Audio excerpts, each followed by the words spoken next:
Pronto, vamos orar, vamos falar com o nosso Senhor, rogar a Ele que possa abrir a nossa mente, o nosso coração, para que esse estudo gere fé em nós, nos dê a convicção da necessidade de uma vida santa diante do nosso Deus. Vamos falar com Ele. Pai amado, soberano Senhor, louvado e exaltado é e sempre será o teu santo nome. Deus, glorificamos a Ti, porque o Senhor nos deu mais um dia de vida, onde nós observamos claramente o Teu cuidado para conosco. Soberano, neste momento nós iremos estudar mais sobre Ti, conhecer mais ao Senhor, e Te suplicamos que não seja simplesmente para encher o nosso intelecto, mas que este conhecimento traga mudança ao nosso coração, santidade. Nos ajuda, Senhor, a compreendermos. Assim nós oramos e agradecemos em nome de Jesus Cristo. Amém. Bom, nós vamos dar continuidade ao nosso estudo, a nossa série de estudos sobre os nomes de Deus no Antigo Testamento. Na semana passada nós aprendemos sobre o Deus zeloso.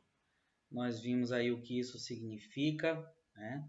Um Deus que não aceita deslealdade, um Deus que tem ciúmes, um Deus que não aceita de maneira nenhuma a idolatria.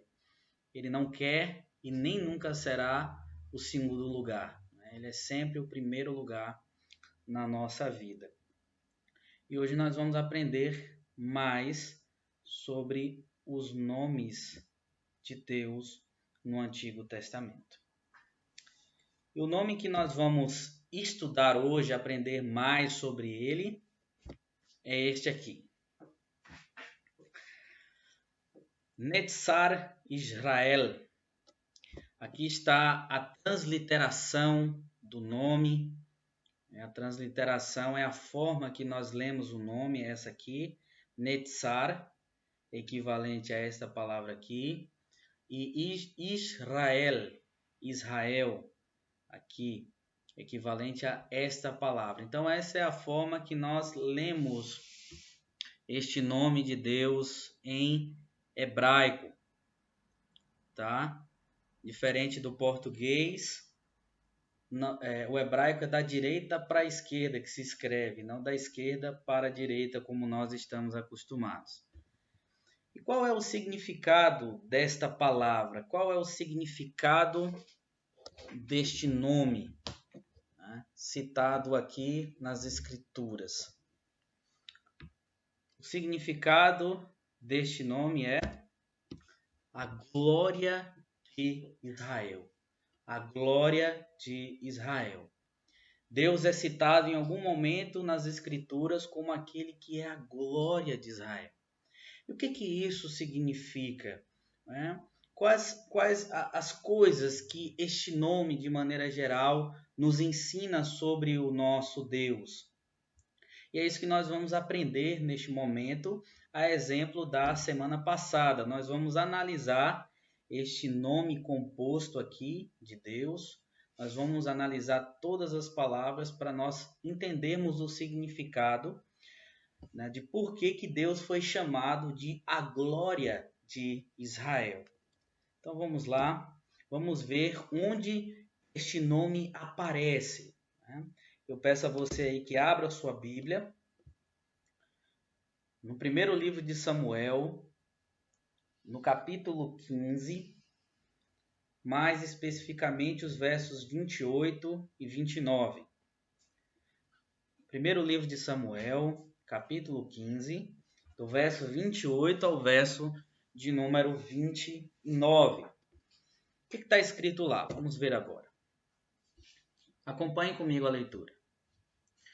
Então Samuel lhe disse: O Senhor rasgou hoje de ti o reino de Israel e o deu ao teu próximo, que é melhor do que tu.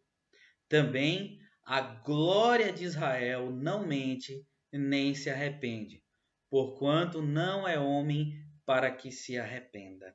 Veja aqui aonde esse nome aparece, onde a menção a este nome de Deus aparece. No primeiro livro de Samuel, no capítulo 15, no verso de número 29. Samuel atribui este nome ao Senhor, ao Deus de Israel. E nós vamos agora estudar o que esse nome significa. Nós vamos entender o significado deste nome ao qual o profeta Samuel se refere, fazendo menção ao Deus Todo-Poderoso. Vamos ver o significado. Vamos estudar a primeira palavra, Netzara, que é traduzida aí na sua Bíblia como glória. Essa palavra ela gera um pouco de discussão entre os tradutores bíblicos. Algumas Bíblias, como por exemplo a nossa, a Almeida Revista e Atualizada, traduz como glória. Mas existem outras versões que traduz como força. Até porque esta palavra não é a palavra utilizada inicialmente, num sentido mais amplo, para se referir à glória de Deus no Antigo Testamento. A palavra utilizada para falar da glória de Deus é a palavra kabod, palavra hebraica kabod, que significa glória, glória de Deus, né? Peso, essência. Então, por que a nossa Bíblia, por exemplo, traduz como glória? Traduz assim, provavelmente, pela a imensidão do significado que esta pequena palavra aqui traz no sentido de entendimento, né? No sentido de significado. É uma palavra muito rica, por mais que ela seja pequenininha aqui, tá vendo? É uma palavra muito rica em seu significado. E é isso que nós vamos ver neste momento. Por que a nossa Bíblia traduz por glória? Né? E qual é o significado desta palavra? Vamos ver aqui. Primeira coisa que nós devemos entender é que esta palavra, de maneira especial, apresenta uma ideia de força. Uma ideia de força. Força em que sentido? Vamos ver. No sentido de brilho intenso. É como o dia que está raiando e aí os raios solares vêm sobre nós e nós sentimos, né, aquele peso dos raios, aquele fulgor, aquele brilho vindo sobre nós. Eu me lembro que quando eu era criança, na fazenda dos meus avós, nós em um determinado dia esperávamos o ônibus que saía da fazenda para a cidade. E nós esperávamos esse ônibus nas primeiras horas da manhã, entre 5h30 e 6 horas da manhã. E nós ficávamos esperando o ônibus, e entre a casa dos meus avós na fazenda até o início da estrada de chão, existia um pedacinho pequeno, né, de estrada, até nós chegarmos lá. E era interessante que nós saíamos de manhã e ainda tinha muita neblina, ainda estava tudo um pouco que escuro, e de repente nós conseguíamos ver o sol nascendo lá no horizonte, e sentíamos essa luz grandiosa dissipando, né, todo aquele frio, toda aquela neblina, e batendo assim no nosso corpo com um brilho intenso. Então é mais ou menos essa ideia que esta palavra traz, uma das ideias, a ideia de força no sentido de brilho intenso. É isso que esta palavra significa. Outro significado desta palavra, de maneira geral, traz a ideia de preeminência. Significa ocupar um lugar elevado, alguém que está acima, alguém que não vai chegar a um lugar ainda maior, porque ele já está no lugar exato, no lugar mais alto. Então traz também essa ideia, essa palavra aqui. Apresenta também uma ideia de força inigualável. Não existe nada igual, né, a esta força. É uma força que não vai existir igual em nenhum outro lugar. E traz também a ideia de força no sentido de vitória e liderança. Então, quando Samuel ele fala esta palavra aqui mais especificamente, Ele traz essa ideia referindo-se a Deus no sentido de força, de brilho intenso, de uma força que vem lá do alto, de uma força inigualável, de vitória e também de liderança. É isso que essa palavra traz de significado, mas não é só isso, tem mais coisa aí. A palavra apresenta também a ideia de durabilidade, algo que é durável.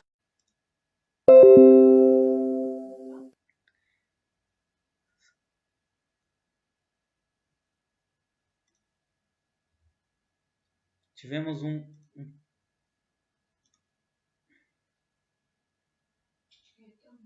Continuou?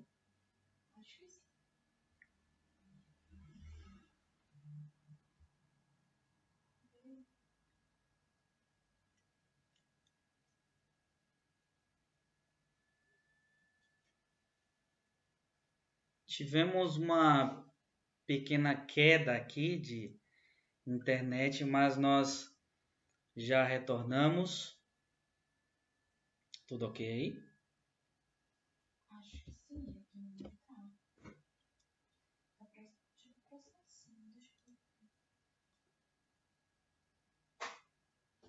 Pergunta pra ver se a pessoa tá. Os irmãos estão me ouvindo novamente? Nós tivemos uma pequena queda aqui da internet. Aqui eu tô conseguindo. Tá, né? Eu creio que já retornou tudo ao normal. Então eu vou voltar a explicação aqui para vocês.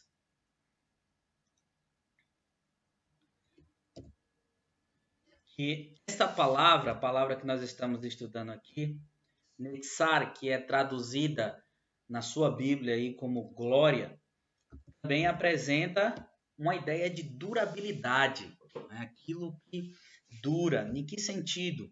No sentido de persistência, né? Que rompe os tempos, que rompe as eras, uma coisa que não se desfaz.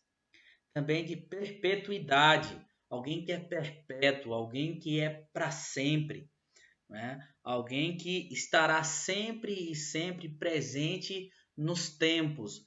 Então, olha a riqueza desta única palavra, né? Diferente de palavras que nós temos na língua portuguesa, na língua hebraica, as palavras, algumas delas oferecem significados riquíssimos.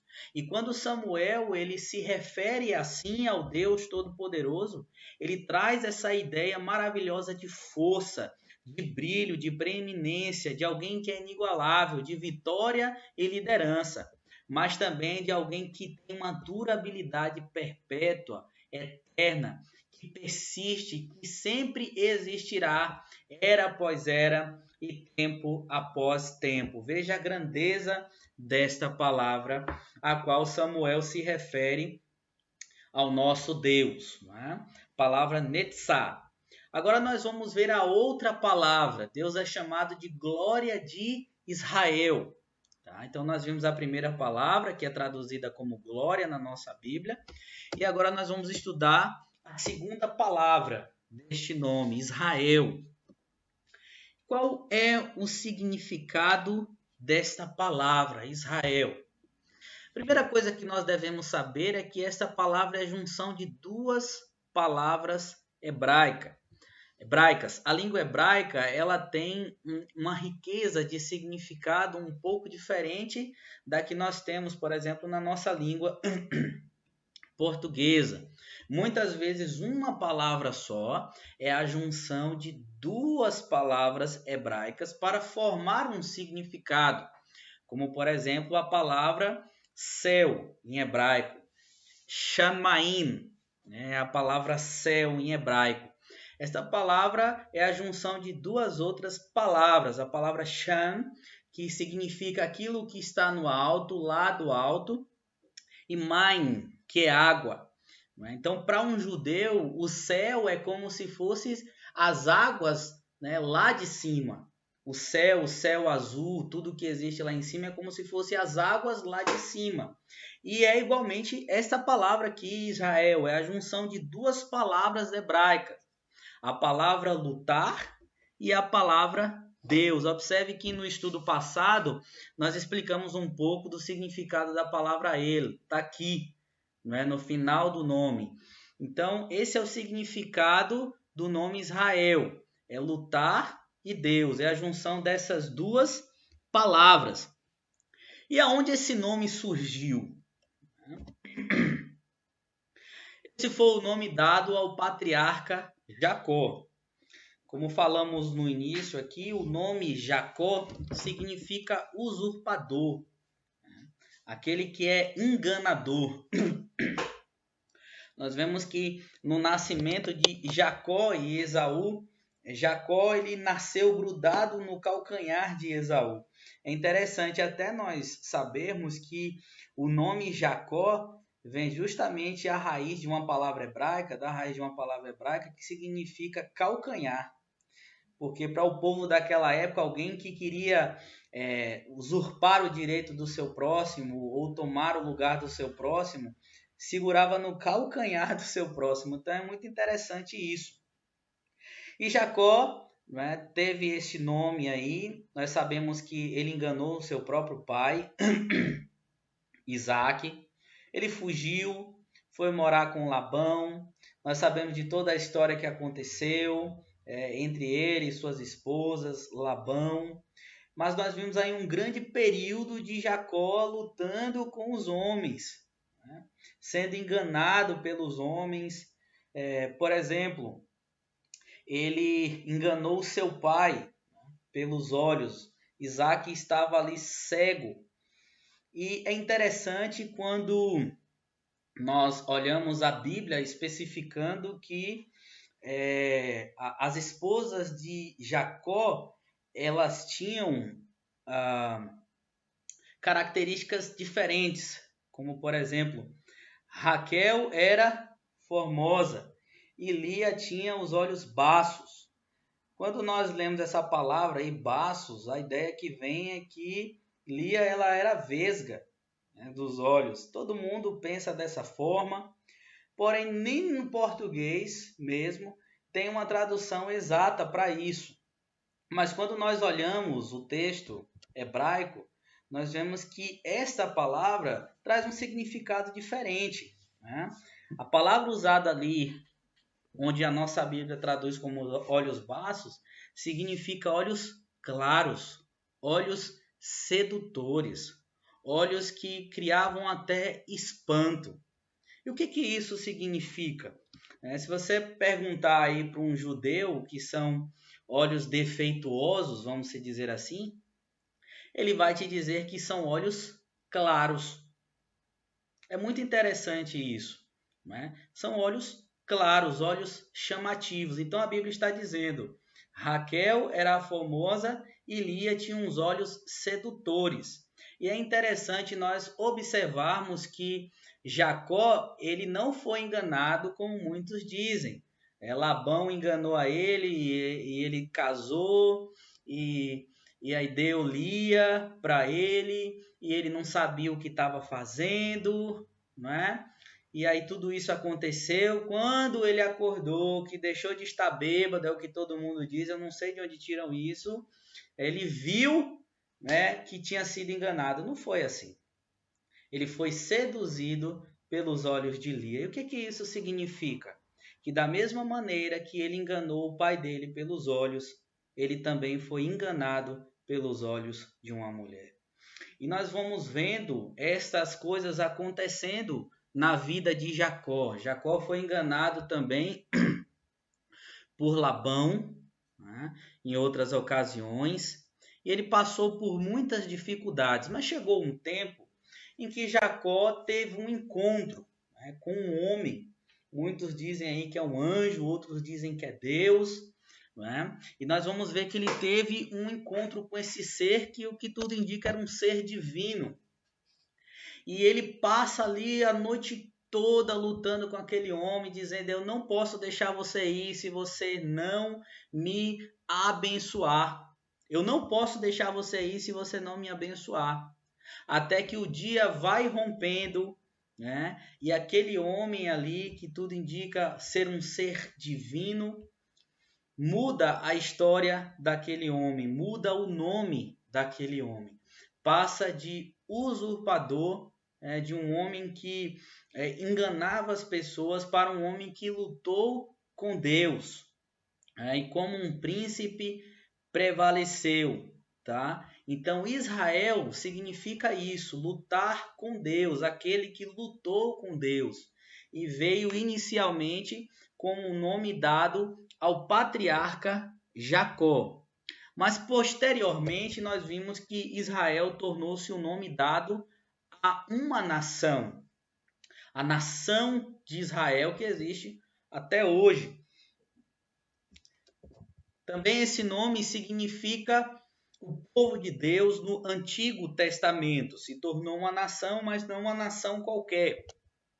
É o povo de Deus no Antigo Testamento, tá? Então, esses são os significados da palavra Israel. Junção de duas palavras hebraicas, lutar e Deus. Nome dado ao patriarca Jacó. É o nome dado também à nação. Nós sabemos que Jacó foi um dos patriarcas, os primeiros que deram início a essa nação, Abraão, Isaque e Jacó. Então, a nação de Israel foi conhecida desta forma por causa do nome que foi dado ao último patriarca. E também era sinônimo de povo de Deus no Antigo Testamento. Mas tem uma coisa que nós precisamos observar claramente também, que é o povo de Deus na nova aliança. Israel também é o povo de Deus na nova aliança. Às vezes você vê aí pessoas, igrejas dizendo o seguinte: olha, vamos orar lá por Israel, o povo de Deus está lá, eles são mais especiais, eles são os primeiros.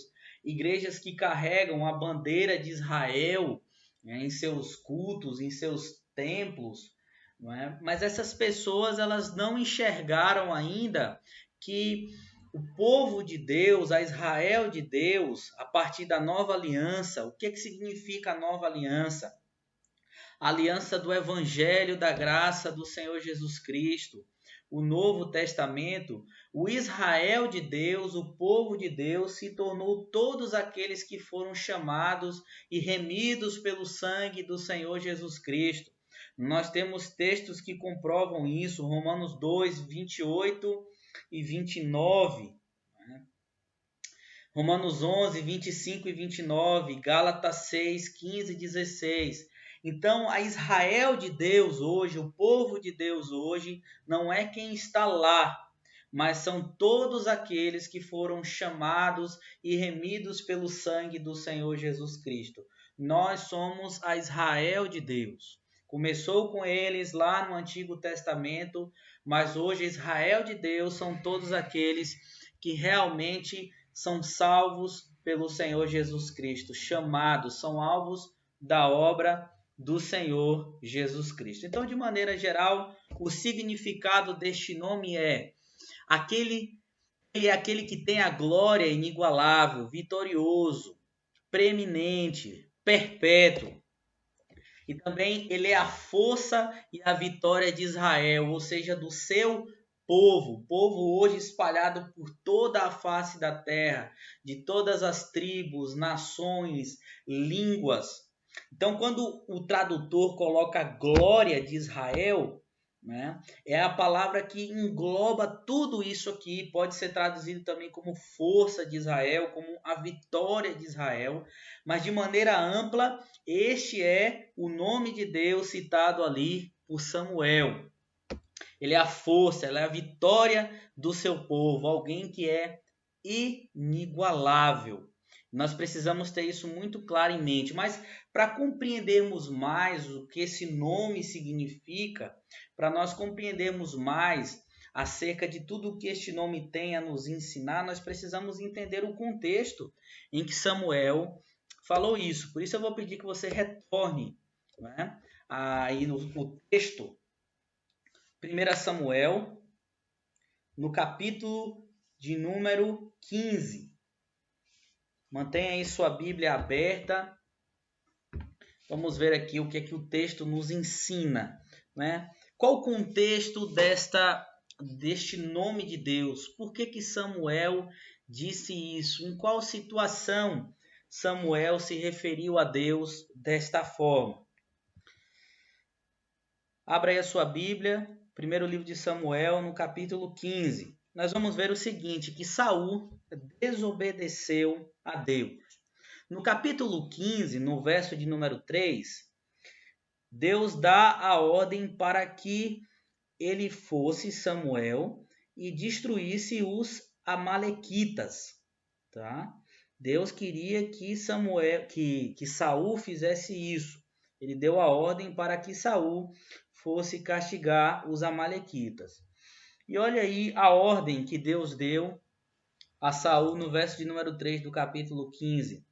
Vai, pois, agora e fere a Amaleque e destrói totalmente a tudo o que tiver, e nada lhe poupes, porém matarás homem, mulher, meninos e crianças de peito, bois e ovelhas, camelos e jumentos. Deus mandou dizimar todo o povo, tudo que existia no meio daquele povo. Mas Saul desobedeceu a Deus. Já havia tido uma desobediência por parte de Saul. Se você retroceder aí os capítulos de Samuel, você vai ver. E mais uma vez ele desobedece ao Senhor. Olha o que é que ele fez. Verso de número 8 do capítulo 15. Diz o seguinte: tomou vivo a Agag, rei dos amalequitas, porém a todo o povo destruiu a fio da espada. Ele poupou a vida do rei. Deus mandou matar. Verso 9. E Saul e o povo pouparam Agag e o melhor das ovelhas e dos bois e dos animais gordos e os cordeiros e o melhor que havia, e não os quiseram destruir totalmente. Porém toda coisa vil e desprezível destruíram.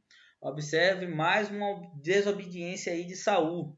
Saul deixou ovelhas, bois, animais vivos, e Deus tinha mandado matar todos, matar tudo, matar todo mundo, inclusive os animais. Olha o que diz aí o verso 12 do capítulo 15. Madrugou Samuel para encontrar a Saul pela manhã, e anunciou-se aquele: já chegou Saul ao Carmelo. E eis que levantou para si um monumento, e dando volta, passou e desceu a Gigal. Aí, veja aí o verso de número 20. Samuel vai ao encontro de Saul. Num determinado momento, Saul vai dizer que o Senhor havia enviado ele, mais especificamente no verso de número 18, enviado a Saul para destruir totalmente os pecadores e os amalequitas. Samuel vai então indagar Saul, vai dizer: por que você não atendeu à voz do Senhor? Verso 19. Mas te lançastes ao despojo e fizestes o que era mal aos olhos do Senhor. Aí no verso 20 nós vamos ver que Saul ele tentou dar uma enganada aí em Samuel. Ele diz o seguinte: pelo contrário, dei ouvidos à voz do Senhor e segui o caminho pelo qual o Senhor me enviou, e trouxe Agag, rei de Amaleque, e os amalequitas os destruí totalmente. Mas o povo tomou despojo, ovelhas e bois, o melhor do designado, a destruição, para oferecer ao Senhor teu Deus. Observe aí como ele quis disfarçar, ele quis enganar, ele quis de alguma forma explicar a desobediência dele, dizendo: não, nós trouxemos o melhor daquele povo para sacrificar a Deus. E não era isso que Deus queria. Verso 22. Porém Samuel disse: tem porventura o Senhor tanto prazer em holocaustos e sacrifícios quanto em quem se obedece à sua palavra? Eis que o obedecer é melhor do que o sacrificar, e o atender melhor do que a gordura de carneiros. Porque a rebelião é como o pecado de feitiçaria, e a obstinação é como a idolatria e culto a ídolos do lar. Observe aí a grande repreensão de Samuel pela desobediência de Saul. Tá? Então Samuel ali diz que Deus estava repugnando a atitude de Saul. Saul ainda diz no verso 24, eu pequei, rogo que me perdoe. Aí Samuel diz no verso 26, não tornarei contigo, visto que rejeitaste a palavra do Senhor. Já ele te rejeitou a ti, para que não sejas mais rei sobre Israel. Então nós vimos aí a desobediência de Saul,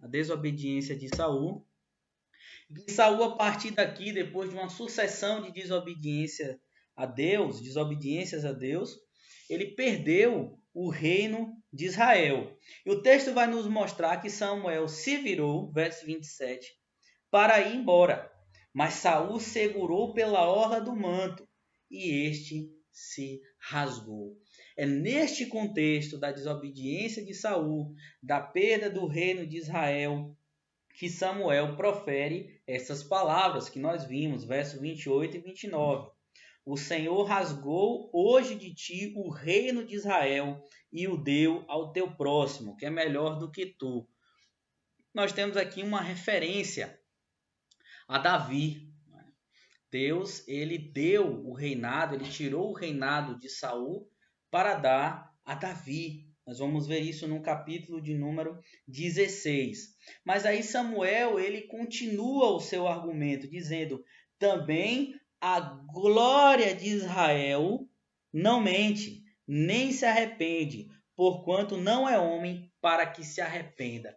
Nós precisamos entender por que Samuel disse isso, por que Samuel falou neste contexto de desobediência, um contexto de perda para Saul. Por que Samuel está dizendo que Deus tirou o reino dele e ele é a glória de Israel?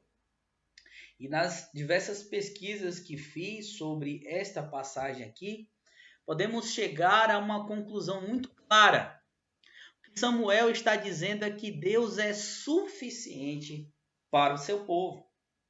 Deus era altamente e totalmente suficiente para o seu povo. Nós vimos o significado da palavra, que é traduzida aqui como glória, e vimos a questão de Israel. E é isso que Samuel está dizendo, que Deus, ele é a suficiência, é a grandeza, é a força, é a preeminência, é tudo para o seu povo. Deus não necessitava de um rei desobediente. Deus não necessitava de um rei que queria fazer as coisas à sua própria maneira e não à maneira dele. Ele é o pilar de Israel. Ele é aquele que sustenta Israel, o seu povo. E Samuel também diz, ele não mente, nem se arrepende, porquanto não é homem para que se arrependa. O que isso significa? Nós vemos algumas vezes que a Bíblia diz assim, se arrependeu Deus de fazer tal coisa. E aqui Samuel está dizendo que Deus não se arrepende. Significa que a Bíblia tem errado? Não é isso. A palavra de Deus, ela é perfeita.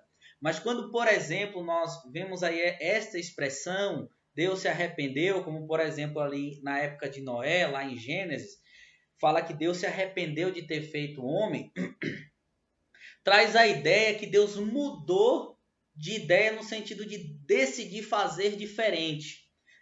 Deus criou o homem e decidiu fazer diferente, ele decidiu destruir o homem. Deus se arrependeu de ter colocado Saul no trono, a ideia é que ele decidiu mudar o trono, dar o trono para outro. Não é que ele se arrepende como nós, que fica, me arrependo de ter cometido um erro. Não é isso. E Samuel, quando ele fala que Deus não mente, nem se arrepende, porque não é homem para que se arrependa, é no sentido de que ele já tem os seus decretos diante da sua grandeza.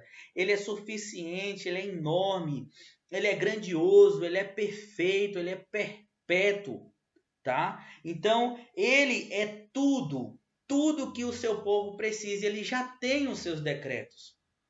E ele decidiu mudar o reinado de Israel. E ele não ia se arrepender disso.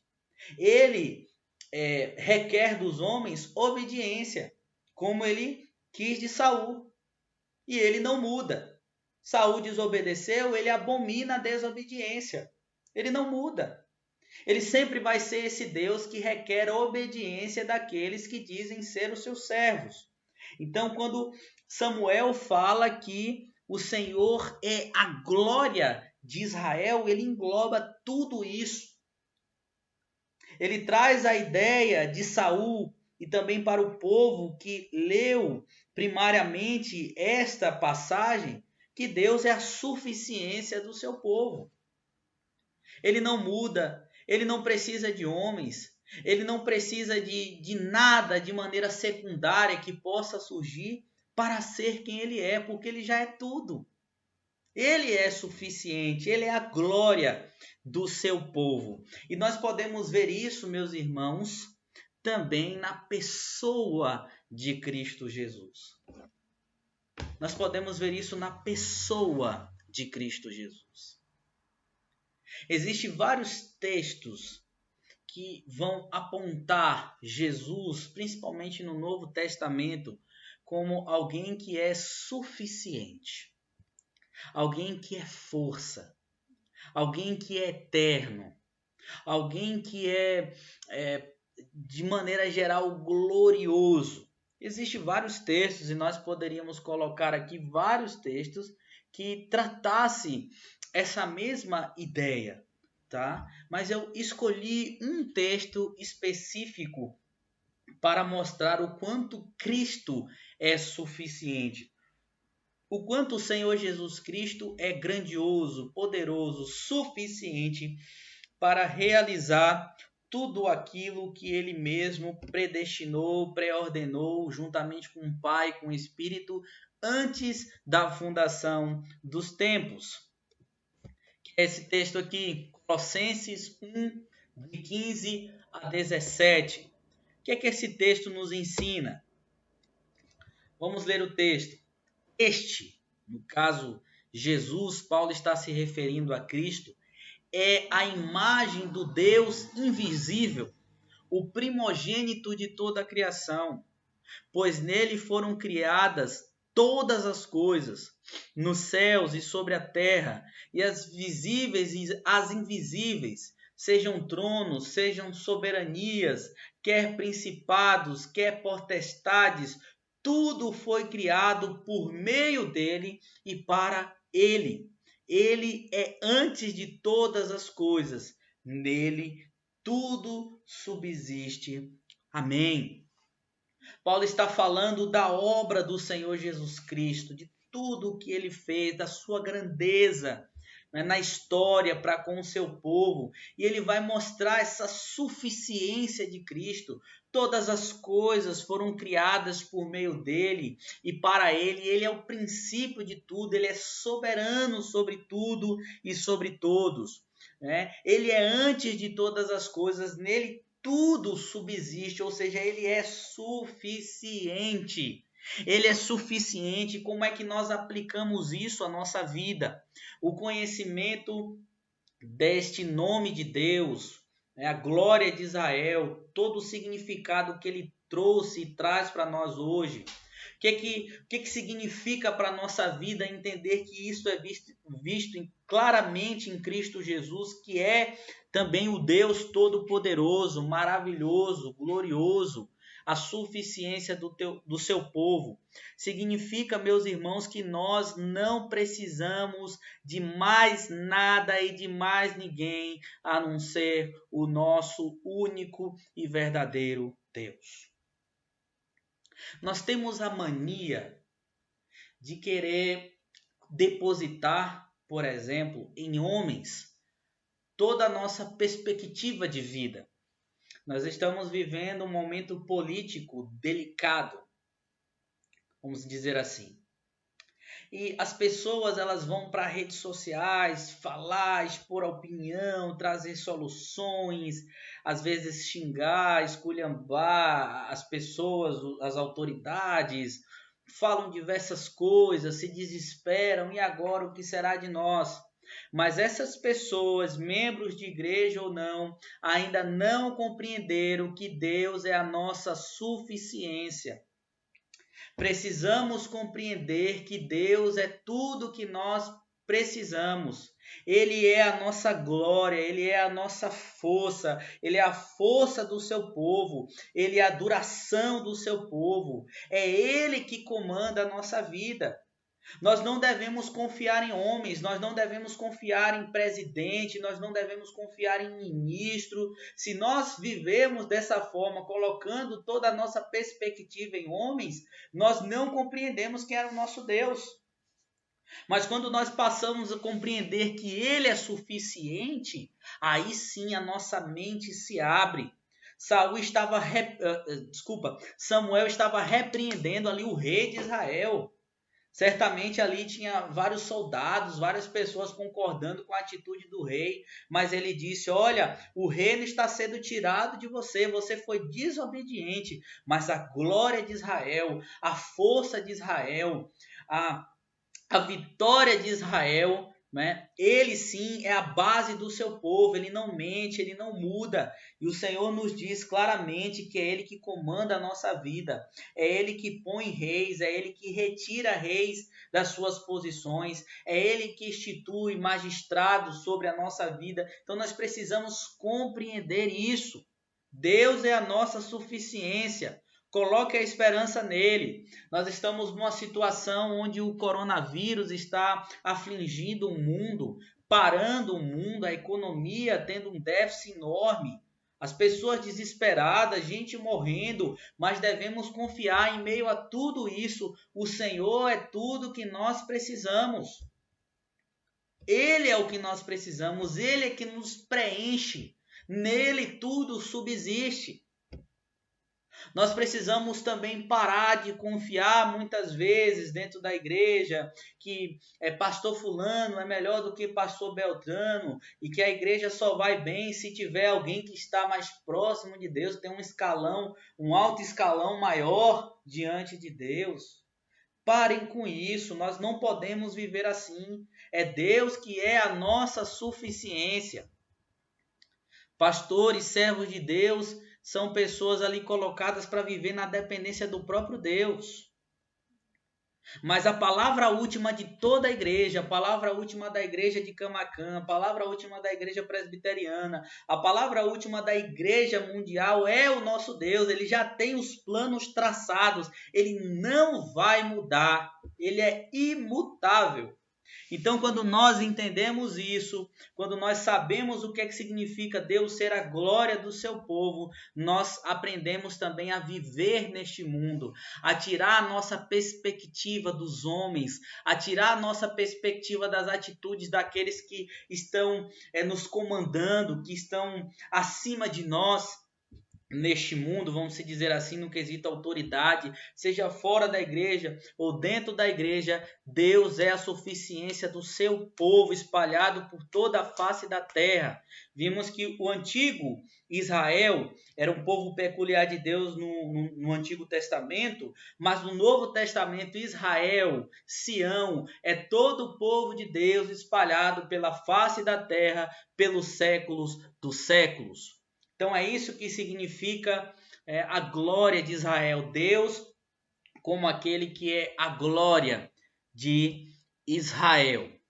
Certo? Agora nós vamos revisar para encerrarmos o que nós aprendemos nesta noite. Que Deus é a glória de Israel. O texto é primeiro livro de Samuel, capítulo 15, verso de número 28 e 29. No verso de número 29, nós vamos ver Samuel dizendo que o Senhor é a glória de Israel. O que é que isso significa?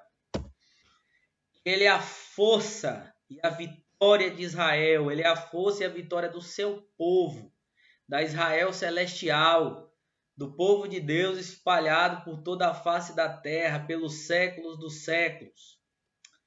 O que mais? Quando Samuel diz que ele é a glória de Israel, fala que ele é aquele que tem glória inigualável. Não há outro que pode se comparar a ele, nunca existirá. Ele é vitorioso. O Senhor nunca perdeu e nunca perderá nenhuma batalha. Que tem preeminência, que está acima, no lugar mais alto que pode existir, no sentido de glória. E também aquele que é perpétuo. Vimos também que a glória de Israel, quando Samuel se refere à glória de Israel, também no sentido dele ser suficiente e imutável. Ele não muda. Ele é tudo que o seu povo precisa. E tudo que o seu povo precisa já foi predeterminado por ele. Todas as coisas que aconteceram, que acontecem e que acontecerão. Tá, meus irmãos? Então, quando vocês passarem por esta passagem aqui e lerem, olha, também a glória de Israel, né? Vocês vão lembrar deste estudo, vão entender o significado desse estudo, o que realmente este nome citado pelo profeta Samuel significa para o seu povo, significou no Antigo Testamento, significou no Novo Testamento e significará para o seu povo até o dia que o Senhor Jesus Cristo voltar e vivemos com Ele eternamente. Podemos ver essa força a olhos claros, essa vitória, a vitória do Cordeiro, como está escrito no livro de Apocalipse. Essa glória inigualável, esse Senhor que está sentado no alto e sublime trono, e viveremos com Ele eternamente, de maneira perpétua. E louvaremos o nome dele pelos séculos dos séculos. Amém. Então é isso, meus irmãos, que significa a glória de Israel, este nome de Deus, essa menção a Deus, citado aí no primeiro livro de Samuel, no capítulo 15, verso 29. Então, que Deus nos abençoe. Vamos falar com o Senhor. Vamos orar. Agradecendo a Deus por esse estudo. Que Ele aplique no nosso coração de maneira poderosa todos os ensinamentos aqui, para entendermos mais quem Ele é para nós e para tudo que existe e existirá. Vamos falar com o nosso Deus. Pai grandioso, glorioso, obrigado, Senhor, por aprendermos mais sobre Ti. O Senhor que é a glória, a força, a vitória, o poder do Seu povo. Deus, coloca na nossa mente que nós precisamos unicamente de Ti. Não precisamos, Senhor, colocar as nossas perspectivas nos homens, mas principalmente no Senhor, porque o Senhor é tudo que nós precisamos. O Senhor é tudo que nós temos. O Senhor é a nossa essência. E nós estamos inseridos na Tua glória, no Teu poder, na Tua força, na Tua vontade, nos Seus planos que são imutáveis, que não mudam, que serão cumpridos, meu Pai, até o fim dos tempos, onde viveremos uma vida eterna com o Senhor para sempre. Abençoe a cada membro da Igreja de Camaquã, Senhor, todas as pessoas que nos acompanham neste momento, mas a cada membro da Igreja de Camaquã, que o Senhor tenha misericórdia do Teu povo, proteja o Teu povo, abençoe o Teu povo e coloque no coração do Teu povo sempre que o Senhor é tudo que nós precisamos. Obrigado, Deus, por esta oportunidade. Em nome de Jesus. Amém. Queridos, amém.